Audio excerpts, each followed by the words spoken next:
사도신경 고백하심으로 살아계신 하나님께 예배드리겠습니다. 나는 전능하신 아버지 하나님 천지의 창조주를 믿습니다. 나는 그의 유일하신 아들 우리 주 예수 그리스도를 믿습니다. 그는 성령으로 잉태되어 동정녀 마리아에게서 나시고 본디오 빌라도에게 고난을 받아 십자가에 못 박혀 죽으시고 장사된 지 사흘 만에 죽은 자 가운데서 다시 살아나셨으며 하늘에 오르시어 전능하신 아버지 하나님 우편에 앉아 계시다가 거기로부터 살아있는 자와 죽은 자를 심판하러 오십니다. 나는 성령을 믿으며 거룩한 공교회와 성도의 교제와 죄를 용서받는 것과 몸의 부활과 영생을 믿습니다. 아멘.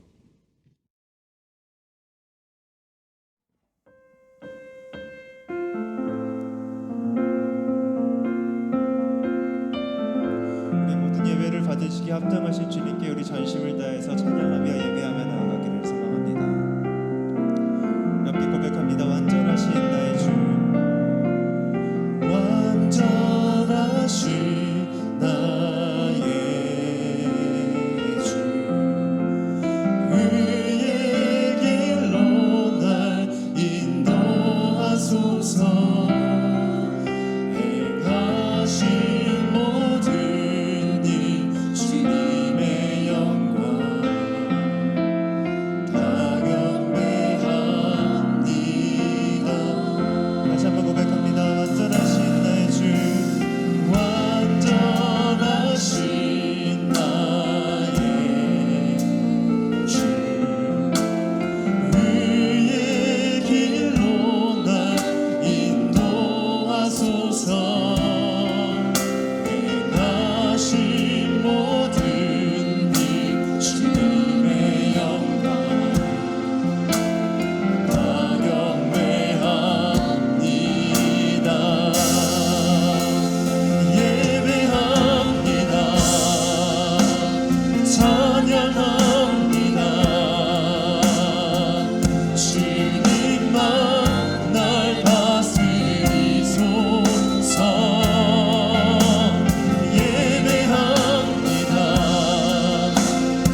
헛된 나의 그 어둠 거둘서 내 모든 것 다 드리니 오셔서 다스리소서.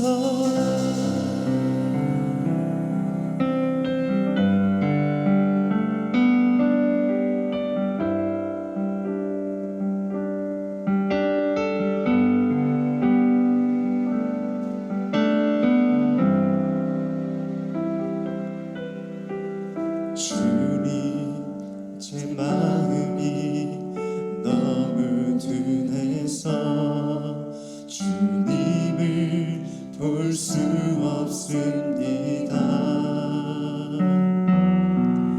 이 땅에 속하여 이 땅만 보다가 주님 손을 놓쳤습니다.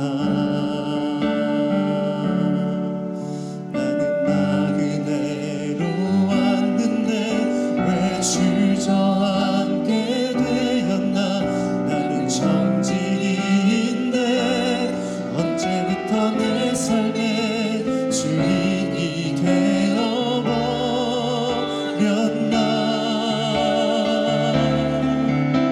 믿음이 없이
반갑습니다. 축복합니다. 날씨가 많이 추웠죠, 이번 주에.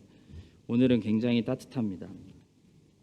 우리 교회 소식 주보 뒷면에 함께 나누겠습니다. 여기 스피커가 지금 잘 안 나오는 거로 알고 있습니다. 그래서 조금 불편하실 텐데요. 오늘 때마침 임시 공동회의를 열고 2부 예배 후에 이 임시 공동회의이기 때문에 길게 안 합니다. 이 올라온 안에 대해서만 우리가 다룹니다. 그래서 지금 상황이 어떤 상황인지 앞으로 뭘 할 것인지 설명회를 할 테니까 잘 들어주시고 그 자리에 앉아 계시면은 오늘 2부 예배 후에 짧게 임시 공동회의 하도록 하겠습니다. 그 후에 당회와 사역원 협력 회의 하도록 하겠습니다. 7월 달에는 정기 재직회 둘째 주, 정기 공동회의 넷째 주 기억해 주시기 바랍니다. 지난 주일에 새가족 환영회를 잘 마쳤습니다. 참여해 주신 모든 분들, 또 여러 가지 몸이 아프셔서 참여 못하신 분들, 또 그 준비해 주신 우리 성도님들 너무 수고가 많으셨습니다. 이 시간 우리 새가족 환영회에 있었던 것을 영상으로 준비했습니다. 잠깐 보도록 하겠습니다.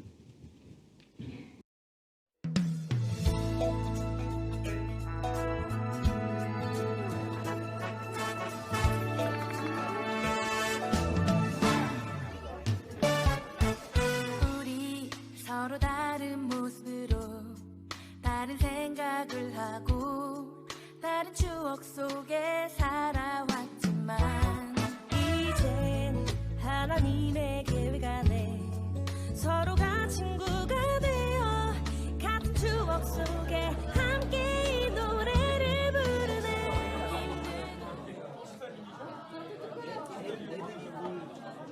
하셨고 유아교육도 하셨고 그래 하셨답니다. 그래서 앞으로 우리 교회에 큰 일꾼이 되실 걸 믿고요. 조은의 성도님이십니다. 12년 전에 오클랜드에 오셨던 김현철 성도님, 곽윤희 성도님, 그리고 아드님이 김우주 8개월 됐답니다. 정말 특별한 아주 인재더라고요. 19살 때 혼자서 인버카겔의 요리학교에 유학을 왔습니다. 훌륭한 청년을 소개하게 돼서 무한한 영광으로 2012년도 한인 장로교회에 처음으로 출석을 했다고 합니다. 언제든지 우리 권사님과 재밌는 게 뭐냐면 김철원 집사님이 차이니스 부분도 말할 것도 없고 영육간에 제가 책임을 집니다. 깨끗합니다. KS만. 김광우 성도입니다. 새가족 소개 이걸 들으면서 참 스페셜한 만남을 주신 것 같아요. 하나님. 이지혜 집사님, 우리 딸, 큰딸 아린이 6살, 동생 조이 4살. 너무 아름답다. 감사드리죠. 최창구 죄송합니다. 최창구 성도님, 이보영. 네. 지금 처음 뵀어요.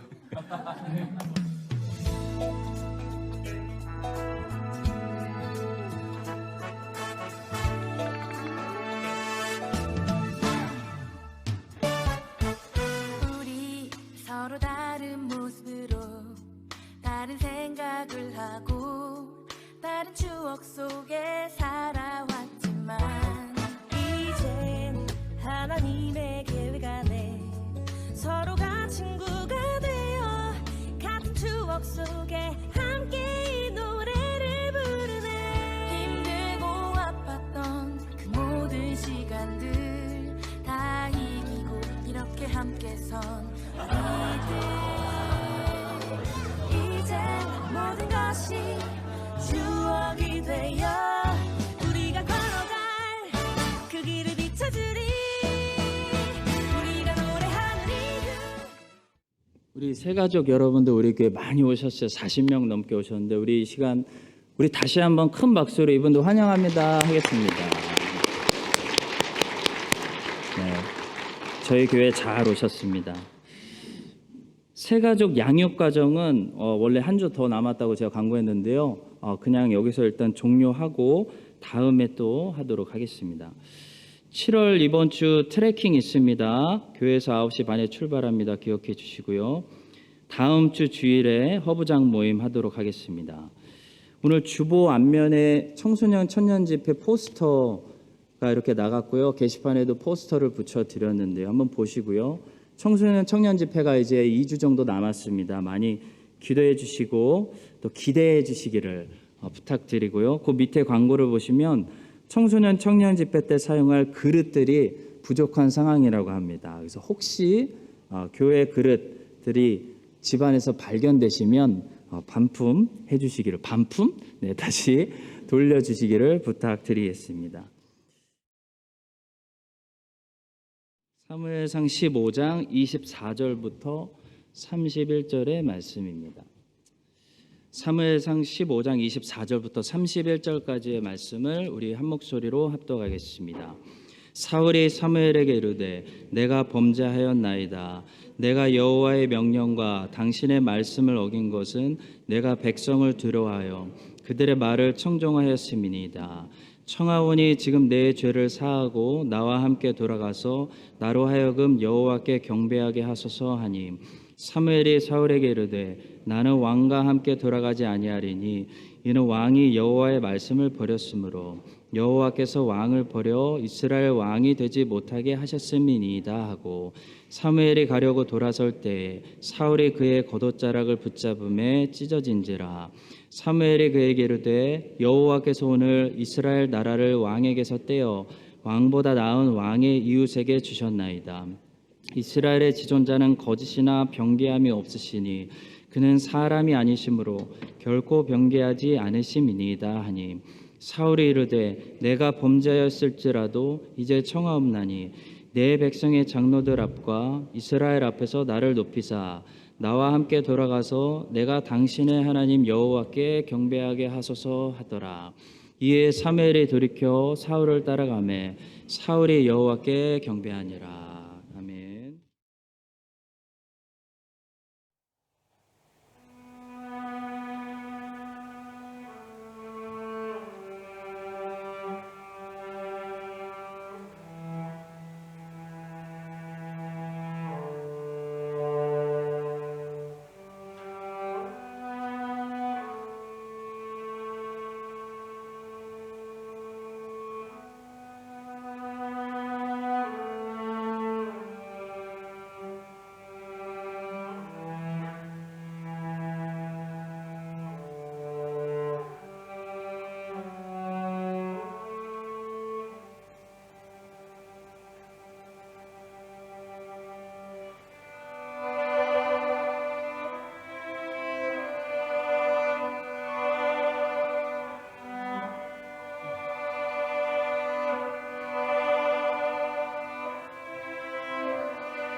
하나님의 은혜를 받아본 사람만이 부를 수 있는 이 찬양과 멜로디를 우리에게 허락하여 주심을 감사합니다.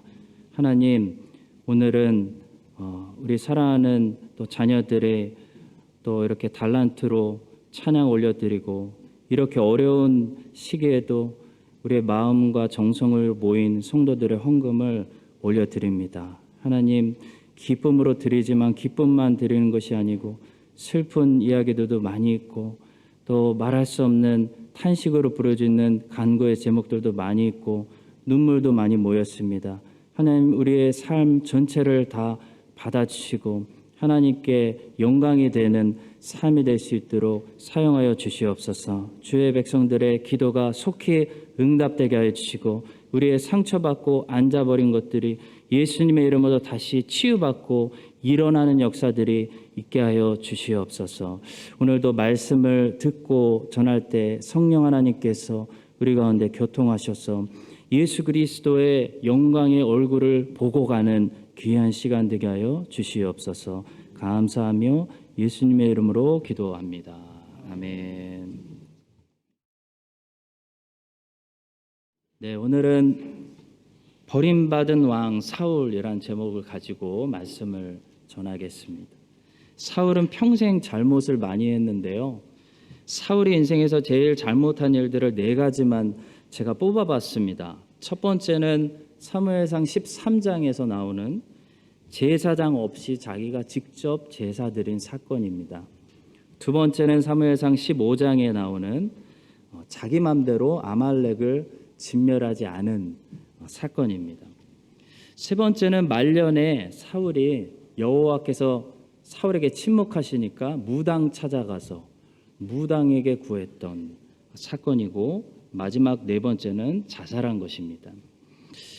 우리는 사울이 다윗에게 창 던지고 무죄한 다윗을 괴롭히는 일들을 기억하는데요. 사실 사울은 다윗이 아니라 하나님께 창 던지고 하나님을 괴롭힌 그런 사람입니다. 사울은 하나님께 행해야 되는 일들을 하지 않았고 하나님께 하지 말아야 될 일들을 많이 했습니다. 사울이 다윗을 미워하고 다윗에게 창을 던질 수밖에 없는 이유는 사울이 마음속으로 하나님께 늘 반역하고 창을 던지고 있었기 때문입니다. 성도 여러분, 관계에 혹시 아픔이 있고 문제가 있으시다면 성경은 하나님과의 관계부터 점검하라 말씀합니다. 하나님과의 관계가 아프면 사람들과의 관계가 아플 수밖에 없습니다.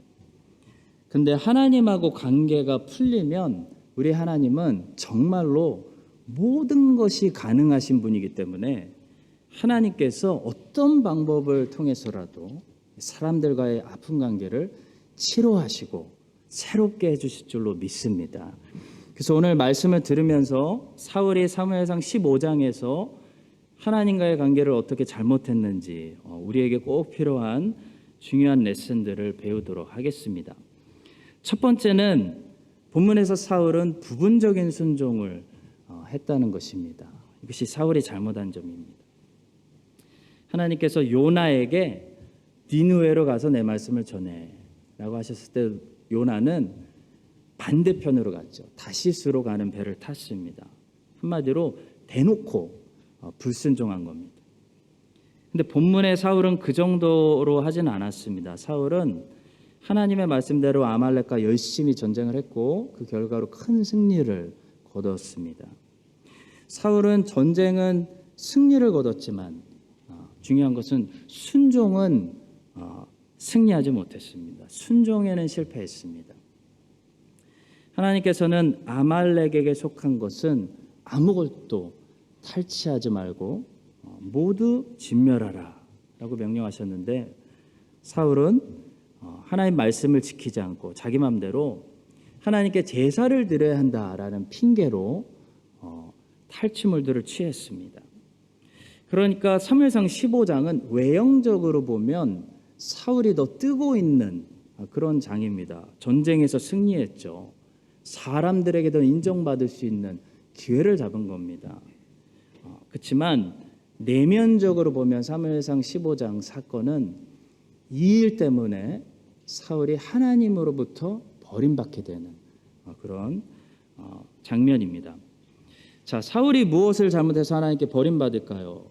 부분적인 순종을 했기 때문입니다. 성경은 부분적인 순종은 불순종이다라고 말하고 있는 것이 분명합니다. 사무엘상 15장 20절과 21절을 보겠습니다. 사울이 사무엘에게 이르되 나는 실로 여호와의 목소리를 청종하여 여호와께서 보내신 길로 가서 아말렉 왕 아각을 끌어왔고 아말렉 사람들을 진멸하였으나 다만 백성이 그 마땅히 멸할 것 중에서 가장 좋은 곳으로 길갈에서 당신의 하나님 여호와께 제사하려고 양가소를 끌어왔나이다. 뭔가 벌써 말이 많죠. 그냥 진멸하였습니다 하면 끝나는 건데 말이 많습니다. 진멸하였으나 다만 제사를 드리고 어쩌고 저쩌고, 부분적인 순종을 드리고 있는 사울의 모습입니다. 주님의 말씀대로 제가 진멸했는데요. 다만 양과 소들은 좀 살려뒀습니다. 자기가 스스로 순종의 경계선을 긋고 있습니다. 여기까지만 하는 것도 충분히 좋은 순종이었어. 자기가 선을 긋다는 거죠. 자, 성도 여러분, 생각해 봅시다. 하나님께서 우리에게 말씀으로 뭔가를 명령하실 때 하나님께서 아주 특별한 경우가 아니면 절대로 가르쳐 주시지 않는 것이 한 가지가 분명히 있습니다. 바로 언제까지 순종해야 되는지, 그 기간을 가르쳐 주시지 않는다는 거죠. 하나님께서는 아브라함에게 약속의 땅으로 가라. 약속의 땅으로 가면 내가 자녀를 준다. 기다려라. 말씀하셨는데요. 아니, 얼마나 기다려야 되는지를 말씀을 안 해주셨습니다. 하나님께서 까먹은 게 아니죠. 일부러 안 가르쳐 준 겁니다. 아브라함은 돌아보니 25년 기다렸습니다. 근데 기다릴 때는 자기가 25년 기다려야 된다는 사실을 몰랐다는 거죠. 아무리 기도해도 하나님이 안 가르쳐 주시는 게 있습니다. 바로 언제까지 우리가 순종해야 되는지 안 가르쳐 주십니다. 요셉은 13년 동안 훈련받았습니다. 요셉은 13년 훈련받는 동안 자기가 13년 훈련받아야 된다는 거 모르고 훈련받았습니다. 군대는 우리가 제대할 날짜를 알고 입대하는데요. 하나님의 군대는 제대 날짜를 모르고 입대합니다. 다윗도 마찬가지죠. 다윗이 훈련받았을 땐 정말 심정이 어땠냐면 내가 이러다가 영원히 도망자로 인생 끝나는 거구나. 이런 마음으로 훈련받았다는 거죠. 근데 하나님의 시간이 딱 되니까 갑자기 사울이 죽었습니다. 자, 성도 여러분, 우리 중에 주님께서 명령하신 일들을 순종하면서 너는 몇 년만 순종해라 라고 하나님께서 가르쳐 주시고 순종하는 사람들은 한 사람도 없다는 겁니다. 우리가 정한 거죠. 2년만 교사를 해야겠다. 3년만 구역장을 해야 되겠다. 내가 정한 겁니다. 우리는 힘들면 어떻게 하죠? 항상 순종의 기간을 내 마음대로 정하려고 합니다. 하나님, 내가 올해까지만 섬기겠습니다. 그런데 성도 여러분, 하나님께서 우리에게 소명을 주시고 명령하시고 순종을 요구하실 때 그것을 언제까지 순종해야 되는지 안 가르쳐 주시는 이유가 있습니다. 왜냐하면 내가 여기까지만 순종하겠습니다라고 내가 선을 걷는 것은 하나님 보실 때 온전한 순종이 아니기 때문입니다. 하나님이 보실 때 온전히 순종하는 자세를 가진 종들은 만약에 하나님이 평생 시키셔도 하나님이 하라고 말씀하시면 나는 순종하겠습니다. 이 자세를 가지고 있는 것이 순종하는 순종이기 때문입니다. 성도 여러분, 혹시 우리는 지금은 순종하고 있지만 여기까지만 난 순종할 거야 라고 우리가 스스로 데드라인을 정하고 선을 긋고 있다면 우리는 언젠가는 불순종할 준비를 하고 있는 것입니다. 하나님 보실 때 진정한 순종이 아니라는 거죠. 만약에 하나님께서 내가 생각한 데드라인보다 길게 요구하시면 아니 그때는 그러면 불순종할 겁니까? 그렇죠. 우리가 스스로 데드라인을 정하고 경계선을 긋는다면 그것은 무슨 메시지냐면 하나님 나는 여기까지만 순종할 거고 나는 언젠가는 불순종할 겁니다 라고 말하는 것과 같다는 거죠. 그것이 사울이 드린 부분적인 순종입니다. 자기가 선을 정한 겁니다. 하나님 아말렉은 제가 진멸하겠습니다. 근데 왕을 살려두고 이 백성들 앞에서 좀 자랑 좀 해야 되겠습니다. 그리고 동물들은 살려두어서 저희들이 제사용으로 쓰겠습니다. 자기가 정한 거죠. 이번 주에 저는 시편 150편을 묵상하면서 생각난 3가지 단어가 있었습니다. 바로 everywhere, everything, everyone.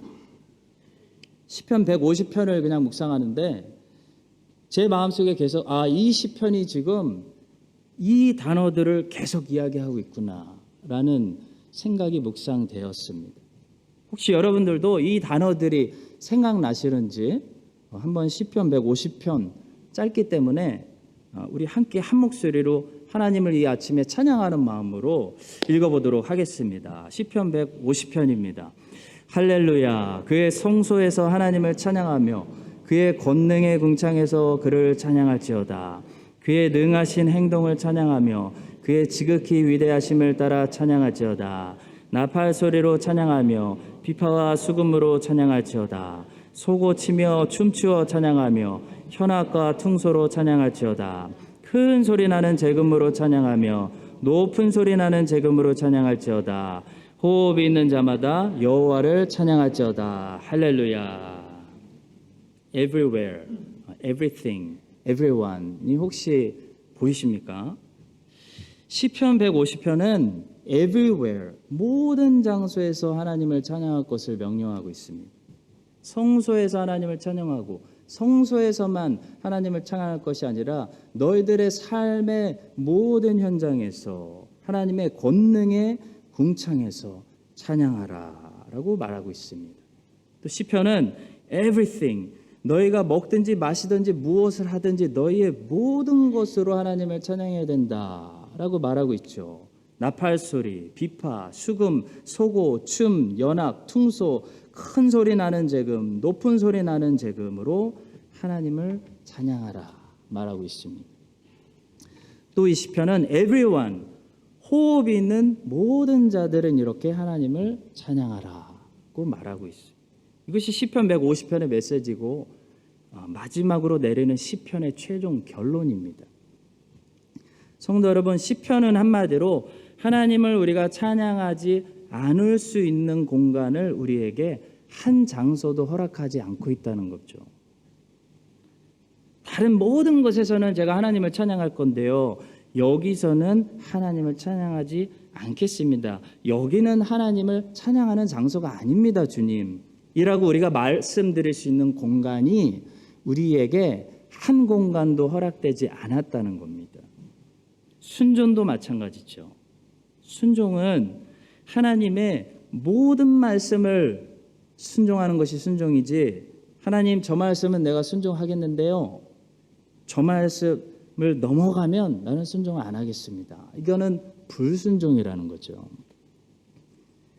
이런 마음을 우리가 가지고 있다면 그 모습은 하나님 보시기에 불순종할 것을 기다리고 있는 그런 사울의 자세와 같다는 겁니다. 하나님께서 사울을 버리신 것은 사울이 언제라도 불순종할 수 있는 이런 불순종의 자세를 가지고 있었기 때문입니다. 그래서 하나님은 사무엘에게 이렇게 말씀하십니다. 11절입니다. 내가 사울을 왕으로 세운 것을 후회하노니 그가 돌이켜서 나를 따르지 아니하며 내 명령을 행하지 아니하였음이니라 하신지라. 사무엘이 근심하여 온 밤을 여호와께 부르짖으니라. 성도 여러분, 여러분과 저희 순종이 하나님 앞에서 제한이 없는, 우리가 스스로 주님 여기까지만 가능합니다 라고 그어드리는 그런 선이 없는, 하나님이 무엇을 말씀하셔도 나는 순종할 겁니다 라는 그 자세를 가지고 있는 그런 온전한 종의 순종이 될 수 있기를 예수님의 이름으로 축복합니다. 자, 두 번째로 사울의 문제는 사울은 믿음이 없었다는 것입니다. 믿음이 없어서 순종을 못한 겁니다. 이 믿음과 순종은 우리가 잘 아는 것처럼 동전의 양면처럼 같이 가죠. 뗄래야 뗄 수 없습니다. 믿음은 내면에 존재하는 것이고 순종은 겉으로 흘러나오는 것이죠. 그래서 우리 안에 믿음이 있다는 것을 내가 믿음이 있는가? 우리 스스로 어떻게 점검할 수 있냐면 우리의 밖으로 나오는 순종을 보고 행위를 보고 내 안에 믿음이 있구나. 나 은혜 받았구나. 라는 걸 알 수 있습니다. 그래서 행위가 없는 믿음은 죽은 믿음이다. 라고 성경은 말하는 것입니다. 사울은 믿음이 없어서 순종을 안 한 겁니다. 믿음이 없으면 순종할 수가 없습니다. 사울이 아말렉에게 속한 동물들을 살려둔 이유는 사실 하나님께 제사를 드리고 싶어서 살려둔 것이 아니고 그 좋은 품질 좋은 동물들을 좀 살려두자라고 백성들이 말했기 때문입니다. 자, 하나님 말씀이 여기 있고 백성들의 말이 여기 있었습니다. 그때 믿음이 없는 사람은 하나님의 말씀과 사람들의 말 사이에 끼었을 때 어떻게 행동하냐면 하나님을 사람들보다 더 두려워하지 않아서, 그러니까 사람들을 더 두려워해서 사람들의 말을 듣게 된다는 거죠. 믿음이 있는 사람은 하나님의 말씀과 사람들의 말 중에서 언제나 하나님을 두려워해서 하나님의 말씀을 순종하게 됩니다. 사도들이 그랬죠. 사도행전 4장 19절입니다. 베드로와 요한이 대답하여 이르되 하나님 앞에서 너희의 말을 듣는 것이 하나님 말씀 듣는 것보다 옳은가 판단하라. 믿음이 있는 사람은 사람들이 천만인이 둘러싸도 하나님 한 분을 더 두려워해서 하나님 말씀을 지키고 삽니다. 그것이 믿음이 들어있는 사람들이 언제나 내리는 결정입니다. 자, 근데 사울은 믿음이 없기 때문에 하나님 말씀보다 사람들의 말이 더 두렵게 느껴지는 겁니다. 본문 24절입니다. 사울이 사무엘에게 이르되 내가 범죄하였나이다. 내가 여호와의 명령과 당신의 말씀을 어긴 것은 내가 백성을 두려워하여 그들의 말을 청종하였음이니이다. 믿음이 없는 사람들이 늘 내리는 결정이죠. 성도 여러분, 믿음은 우리의 관점을 바꾸는 놀라운 힘이 있습니다. 믿음이 사람 안에 들어가면 그때부터 그 사람의 어디가 바뀌냐면 바라보고 해석하는 관점이 달라진다는 거죠. 우리가 예수님을 믿고 믿음의 선물을 받은 후에 내가 예수 믿기 전과 후에 가장 많이 뭐가 달라지냐면 언어도 아니고, 언어는 오래 걸리는 것 같습니다. 그렇죠? 성품도 아니고 기질도 잘 안 변하고 달란트도 아니고 바로 관점입니다. 예수 믿으면 성도 여러분 관점 바뀝니다. 똑같은 상황인데 다르게 해석하기 시작합니다.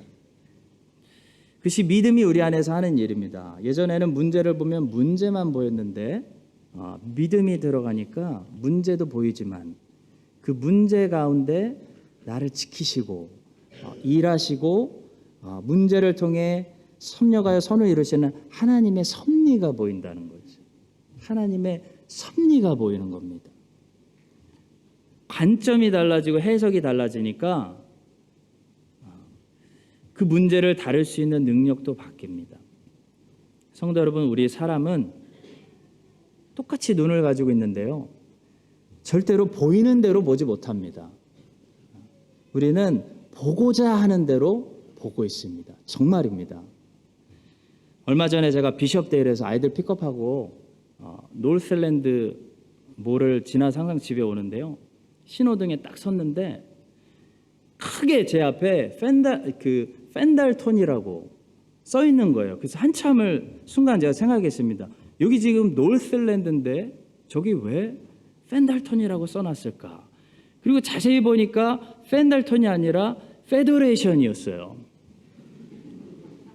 그래서 저게 펜달턴으로 보이시는 분들은 완전히 크라이스트처치에 오래 사신 겁니다. 사람은요, 보이는 대로 보지 못하고 보고자 하는 대로 보이는 거예요. 가데스바네에서 12명의 사람들이 똑같은 장소에서 똑같은 걸 보고 왔는데 10명의 사람들과 2명의 사람들의 이야기가 완전히 달랐습니다. 10명의 사람들은 가나안 땅에 살은 사람들에 비하면 우리는 메뚜기다 라고 얘기했고요. 2명의 사람들은 가나안 사람들은 우리의 밥이다 라고 얘기했습니다. 어떻게 똑같은 장소에서 똑같은 것들을 보고 왔는데 정반대의 보고를 할 수 있을까요? 해석이 다른 겁니다. 관점이 다른 거죠. 보이는 대로 본 것이 아니고 보고자 한 대로 본 것입니다. 10명의 정탐꾼들은 그 안에 믿음이 없었기 때문에 하나님을 빼고 보았습니다. 하나님 빼고 해석했습니다. 근데 여호수아와 갈렙은 그 안에 믿음이 있었기 때문에 분명히 문제를 보았지만 문제를 해석하는, 하나님을 통해 해석하는 관점을 가졌다는 거죠.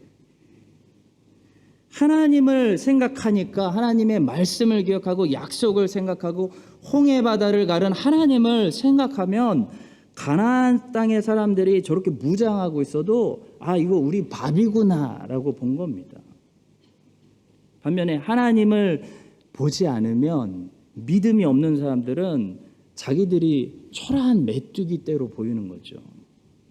그러니까 메뚜기냐 밥이냐. 메뚜기와 밥은 여러분 해석입니다. 해석.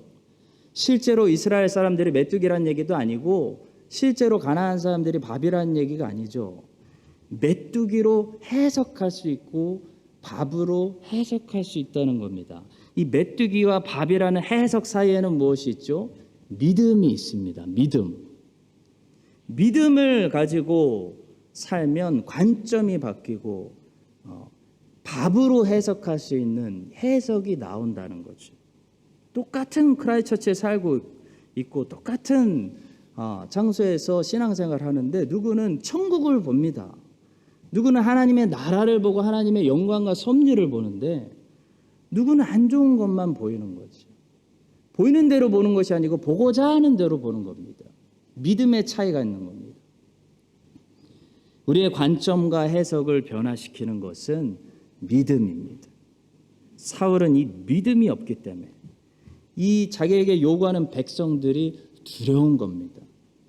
근데 다윗은 똑같은 백성들 데리고 똑같은 왕의 자리에서 똑같이 40년 섬겼는데 뭐라고 고백하죠?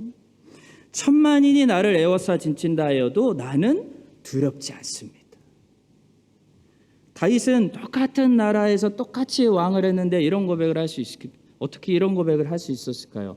그 앞에 말씀에 이렇게 고백해요. 내가 누워 자고 깨었으니 여호와께서 나를 붙드심이로다. 다윗에게는 여호와께서 나를 붙드시고 이 나라를 통치하신다라는 믿음이 있었기 때문에 하나님을 통해 모든 것을 바라보고 해석했기 때문에 천만인이 다윗을 이제 갈아치우자고 에워싸는 그런 환경을 보고도 두려워하지 않았다는 겁니다. 혹시 자기가 하나님 앞에 잘못한 것이 있을까 봐 자기 죄를 돌아보는 그런 하나님을 두려워했다는 거죠. 성도 여러분, 여러분과 저도 이렇게 믿음을 가지고 바라보고 믿음으로 해석하고 문제를 만날 때마다 우리를 메뚜기로 해석하지 말고 그 문제를 능히 넘게 하시고 그 문제를 우리에게 유익으로 바꾸시는 하나님을 우리가 믿음으로 의지할 때 문제를 향해서 너는 나의 밥이다 라고 담대하게 선포할 수 있는 여러분과 저의 신앙이 될 수 있기를 예수님의 이름으로 축복합니다. 마지막 세 번째로 사울에게는 고난이 없었다는 것이 문제였습니다. 사울이 왜 하나님께 버림받게 되었을까요? 본문을 보니까 또 한 가지 이유는 사울이 변했기 때문입니다. 17절에서 사무엘이 말합니다. 사무엘이 이르되 왕이 스스로 작게 여길 그때에 이스라엘 지파의 머리가 되지 아니하셨나이까. 여호와께서 왕에게 기를 부어 이스라엘 왕을 삼으시고. 자, 이 말씀을 한마디로 사울 당신 참 많이 변했다, 이런 말씀이죠. 당신 그때 겸손해서 하나님이 왕으로 세우셨는데 이제 당신 진짜 당신이 왕인 줄 착각하고 있군요, 이런 말씀입니다. 사울과 다윗의 차이는 고난에 있습니다. 명백합니다. 아주 클리어합니다. 사울은 고난을 통해 연단을 받지 못했고 다윗은 고난을 통해 연단받았습니다. 불 속에 들어갔다 온 도자기와 아직 들어가지 않은 도자기는 다르죠. 불 속에 들어갔다 온 도자기는 그 모습이 변하지 않습니다. 불은 아프지만, 불같은 시험을 우리가 연단이라고 부르는 이유는 그 고난을 통해 우리가 변질하지 않도록 견고해지기 때문이죠. 사울과 다윗은 똑같이 40년을 통치했는데요. 사울은 그 긴 세월 동안 점점 더 변해서 나중에는 완전히 괴물이 되고 미치광이가 되고 정신병자가 되고 나중에 하나님 부르지 않고 무당 찾아가는 그런 사람으로 변했습니다. 다윗은 40년을 통치하는 동안 하나도 변하지 않았습니다. 몸만 늙었지. 어릴 때 하나님을 찬양했던 그 목동의 다윗이 말년에 썼던 시편들을 읽어보면 그대로 살아있었다는 거죠. 성도 여러분, 하나님께서는 고난을 통해 하나님의 자녀들을 연단하십니다. 그래서 우리는 고난을 싫어해서는 안 되는 것입니다. 고난은 우리에게 많은 유익을 줍니다. 아프지만 유익을 줍니다. 그 중에서 하나는 우리가 어떤 자리에 있어도 변질되지 않게 해준다는 거죠. 하나님 앞에서 우리가 변하지 않게 해준다는 겁니다. 이건 제가 직접 목격한 실화입니다. 잘 들으십시오. 서울의 아파트 값이 막 몇십억 뛰니까 사람이 변합니다. 진짜로 사람 변해요. 다른 사람 만나고 있는 것 같아요. 제가 살던 멜번에서도 집값이 막 2배, 3배 막 올라가니까 사람이 바뀌더라고요. 갑자기 교회를 나오는 숫자부터 줄어들어요. 그러더니 나중에 결국 하나님이 없다라고 고백해요. 실화입니다.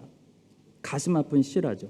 근데 재밌는 것은요, 아파트 값이 다시 내려가고 거품이 빠지고 집값이 정상으로 돌아오니까요, 사람들도 정상으로 돌아오더라고요. 진짜요. 만나보니까 다시 예전 모습으로 돌아왔어요. 아, 너 이제 돌아왔구나. 성도 여러분, 웃자고 하는 얘기가 아니라요, 진짜입니다. 사람이 엄청난 높은 자리로 올라가거나 권력을 얻거나 인기를 얻거나 재물이 많아지면요, 연단 안 받은 사람들은 다 변하는 거예요. 말투 바뀌고 생각 바뀌고 태도 바뀝니다. 사울은 고대 왕이 되었습니다. 신적인 존재가 된 거죠. 변하는 거예요. 가장 작은 지파 중에서 가장 작은 집안에 나 같은 사람에게 벌벌벌벌 했던 사울이 왕이 되니까, 전쟁 몇 번 이기니까 완전히 변한 거죠. 자기가 하나님이 되었습니다. 성도 여러분, 그래서 하나님께서는 사랑하시는 자녀들, 특별히 하나님이 흔들어 쓰시려고 하시는 자들을 연단부터 하시는 겁니다.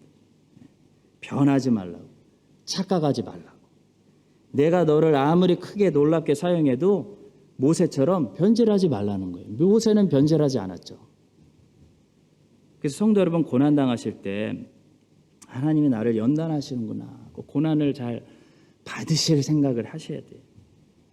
고난당하실 때 고난을 더 괴롭게 하는 것이 있습니다. 바로 고난을 자꾸 이해하려고 하는 겁니다.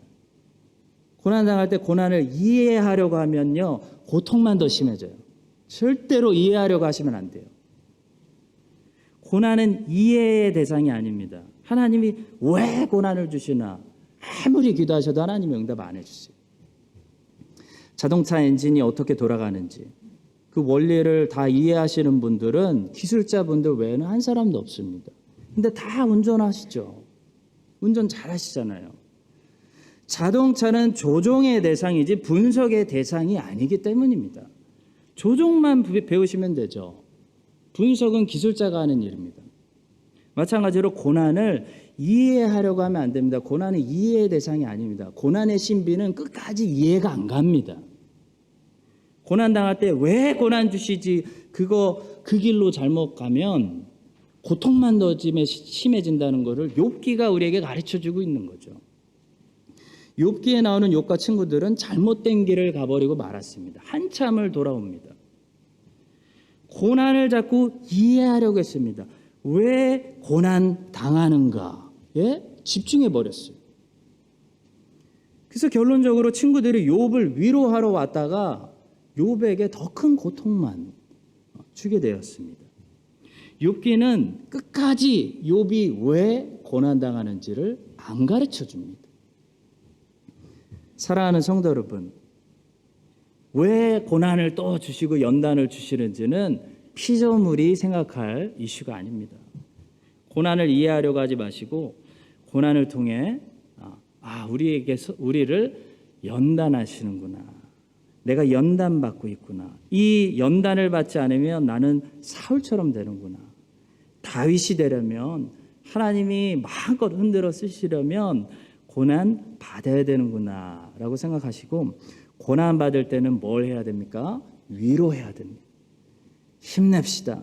아프시죠? 서로 위로하라고 교회를 주신 거죠. 서로 위로하고 믿음으로 신실하신 우리 주님은 신실하셔.